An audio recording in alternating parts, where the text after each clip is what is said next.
எல்லாமே கண்காணிச்சுட்டு வருவாங்க.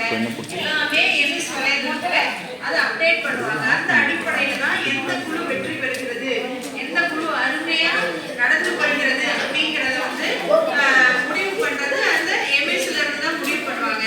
அதனால மாணவர்கள் ஒருத்தருக்கு ஒருத்தர் இடையில சண்டை போட்டுக்காம ஒற்றுமையோடு இணக்கமாக இருந்து உங்களுடைய சுய பண்பு என்ன, சுய ஒழுக்கம் என்ன அப்படின்றத தெரிஞ்சுக்கிட்டு எந்த ஒரு மாணவருக்கும் இடையூறு இல்லாமல் நீங்களும் மகிழ்ச்சியா இருக்கணும், மத்தவங்களும் என்ன பண்ணணும், கஷ்டப்படுத்த கூடாது, மகிழ்ச்சியா வச்சுக்கணும் இல்லையா. ஒருத்தரை கிண்டல் பண்றேன்னு சொல்லிட்டு மனசு கஷ்டப்படுற மாதிரி நடந்துக்க கூடாது. உனக்கு சந்தோஷம் தராத எந்த விஷயமும் மத்தவங்களுக்கு என்ன பண்ணாது, சந்தோஷம் தராது அப்படிங்கிறத நினைவுல வச்சுக்கணும்.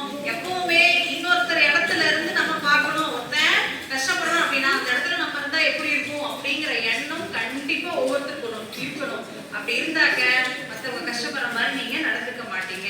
அதனால நல்ல முறையில நடந்து உங்களுடைய குழுவானது குழுவுடைய அந்த கொடி வருடம் முழுவதும் தொடர்ச்சியா பறக்கிறதுக்கு உதவி செய்யறது யாரு, நீங்க தான். குழுவில் இருக்கக்கூடிய ஒவ்வொரு உறுப்பினர்களும் நல்ல ஒரு ஆரோக்கியமான போட்டி மனப்பான்மையோடு அதை செய்வீர்கள் என்று மாணவர்கள் அனைவரும் இங்கு ஒன்று கூடி இருக்கிறது மிகவும் மகிழ்ச்சியாக உள்ளது. அதிலும் நீங்க எல்லாம் கொடி வச்சிருக்கிறது ரொம்ப சந்தோஷமா இருக்கு. சரியா? இன்னொன்னு அழகா சொன்னீங்க, குறிஞ்சி, முல்லை, மருதம், நெய்தல், பாலை எல்லா குழந்தைகளும் சொல்லுங்க. அதுவே ஒரு பெரிய சந்தோஷம் நமக்கு.